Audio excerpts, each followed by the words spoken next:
In today's video, I will be answering your Poshmark selling questions. I have 3 to 4 Poshmark questions, reselling questions from viewers, and I plan to answer them all in 8 minutes or less.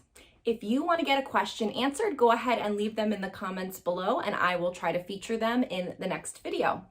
What's up, resellers? I'm Rebecca, and you're watching Rebecca the Reseller. I'm a 6-figure reseller on Poshmark and other platforms, and my channel is all about Poshmark selling tips. So if you want to know how to make more money on Poshmark, make sure you subscribe. Real quick, all of these comments came from a video I did a little bit ago. It was about making $50 sales and how to do that more and how I wished I knew that sooner. So if you haven't seen that video, go ahead and check it out from this link up on the screen. Okay, first question says, I love this in theory. The only problem is that it's pretty rare that I ever find an item that I'm going to make $50 off of. Maybe 1 or 2 per thrifting trip if I'm lucky, sometimes none. Any suggestions for where to source? So thank you so much for your question / comment. I appreciate it, and I totally get what you're saying. Now, I didn't say that I make $50 off of every item. I said that I sell $50 items. So that means I can find an item that I think I can list it for $50. Now, obviously I do ones higher than that, of course, but my minimum that I try to stick to for the most part is a $50 listing price so that I could potentially sell anywhere from most likely $25 to $35. Sometimes it sells at $50, sometimes it sells at $40, but a lot of times with offers and things like that, $25 to $30 is kind of where it settles at.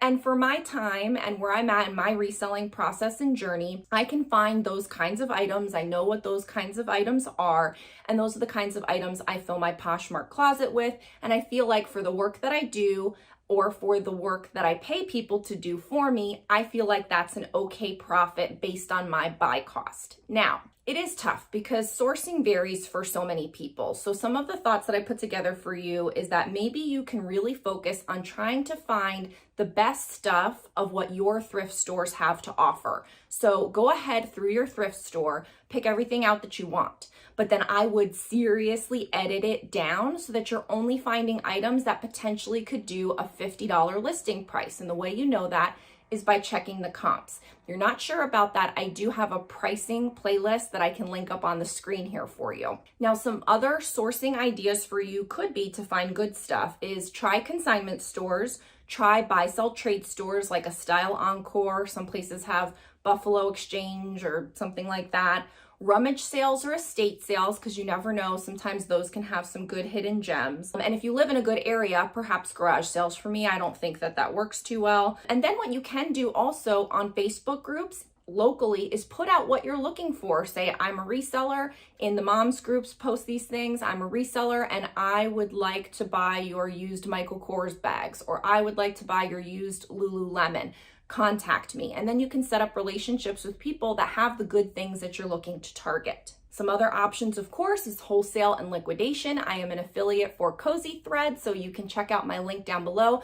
You get 10% off with code Rebecca the Reseller, and that's a great way to target some things as well. They have branded packs, they have variety packs. Some of my favorites are the premium as well as the cashmere packs. If you're going to do more online sourcing, I would suggest starting slow, and you can even go on Poshmark, go on eBay, go on Mercari. Start slow and target some items that you think you can list for $50 or more, and see if you can find it at a price point that when you buy it and then you go to sell it, even with offers, etc., you're still making the money you're looking for. The trick is with online sourcing, you do need to know what you're looking for, and you have to be willing to pay up for those items and have some confidence that that particular risk, that particular gamble is going to work out. Okay, next question. I just discovered your channel. I love all your helpful info. Thank you so much. Where do you source for Lilly Pulitzer? I almost never find this brand on my own, and I would love to carry a few pieces. So Lilly is awesome. I love selling it. Full disclosure, I'm here in Orlando, Florida. So I'm probably more likely to find Lilly Pulitzer out and about on a regular basis than most people, because it is something that's just kind of generally around due to our climate. Online sourcing, though, is really the way to go for it. I do find some pieces at my local consignment store, and so I will buy it there. I can find it at Goodwill, but I don't find that regularly. most of the Lilly I've done has been purchased online. So whether you're gonna go on ThredUp or you're gonna go on Poshmark, you're gonna try to find it low. And when I say low, I mean really you're paying up for it, but you feel like it's a piece that you can sell it for higher given the listing price that you've researched, given the way that you do your business and the offers that you're going to send out or be willing to accept, and then how you're valuing your time. So for me, sometimes I've paid as much as $20 for a Lilly piece, knowing that I can list it for $100 and at the end of the day, potentially double my money. And for me, that's okay on certain kinds of pieces. I'm okay with doubling my money if I'm spending $20 and then I'm gonna profit 40 and so I made 20. Like, I'm okay with that. But on some items that may not work out. Next question. Great video. Can you do some what sold videos again? Thanks so much for your question. I used to love doing what sold videos. I will tell you though, I took a break from them and then I took a break from YouTube and everything for a while. We'll get to that story another day, but it's a lot of work to kind of go through and pull everything and then rattle it all off and tally up all the numbers and figure out when did it sell. I'm not tracking things the same way I used to. And so it's a lot of work for me to sit down and do. Also, I find that doesn't have the staying power like some other videos do. When I'm giving general tips about Poshmark selling tips to help you make more money on Poshmark, those videos can be watched all the time. It's more evergreen content. So it's more worth my time to put into a video like that than a what sold video that 6 months from now somebody may not want to watch. So what I'm trying to do is pull out the tips that I would have shared in a what sold video and then share them in tips videos or Q&As like this one. So I'm gonna try to offer the same kind of value, because in my what sold videos, I always did like commentary. I would say, this is why this sold, and this is why this was good, and this is why this was bad. And so I think that's what you may want to see, is that commentary, which I'm gonna try to bring to you in another way, in another kind of video. If you wanna know about my solds, check Poshmark. My solds are there. Anyone can go to my Poshmark closet on my rack, filter by sold, and you can find everything I'm selling for what it's selling for anytime you want to. So feel free to do that and creep on my store anytime you like. I'm happy to have you do it. But what sold videos right now, I'm probably not gonna do. Maybe once my little guy's back in school and I have more time, I can kind of like get into a headspace for it. But thanks so much for watching and thanks for the question. Okay, next question. As a new reseller, I find that I struggle with knowing what to pick up, not just brand-wise, but in general. I get stuck in my own head about styles, thinking, would I wear this? Question mark. Would anyone I know wear this? Advice? Question mark. So this is one of those questions. Like for me, I can tell you, just to be completely honest, I don't go on style. I don't have a good, like I am wearing a gray top and I am wearing black leggings and like, that's what I wear. Like I wear black, I wear gray. I'm not a style person. I'm not a fashion person. That's not why I'm in reselling. I'm in it because it's a business that I can do from home. So for me, I rarely go on style alone to inform my sourcing decisions. Now I'll come back to that in a second, but what I usually do and what I talk about often is try to find items that have inherent value. So it doesn't matter the style so much of a cashmere sweater. What matters is that it's a cashmere sweater and somebody's looking for a cashmere sweater and they're going to pay for that cashmere sweater.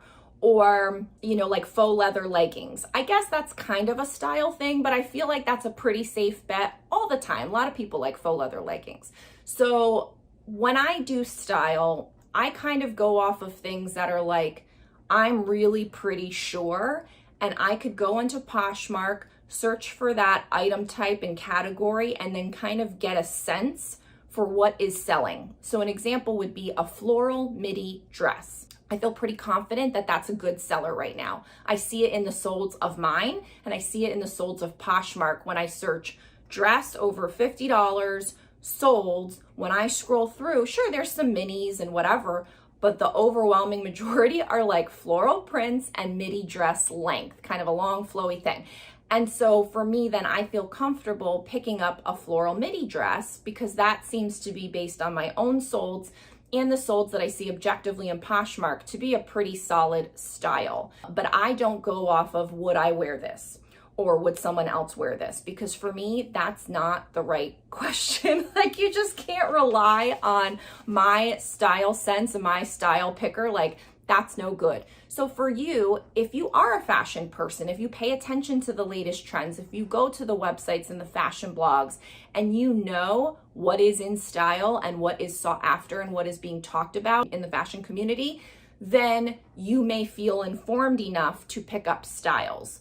But if you are someone like me who really doesn't care and doesn't want to get into it and doesn't trust my own style sense, then you want to stick to things that are more objective, like an item type, like a fabric type, like a brand that's just going to sell no matter what, like some type of designer or, something like that. So I feel like things that are more classic, more objectively sellable is the way to go if you don't trust your style sense. Do you have a Poshmark question for me? Leave it in the comments below and I will try to feature you on the next video. You can find tons of reseller discounts and freebies and resources in the description below, so go ahead and check it out.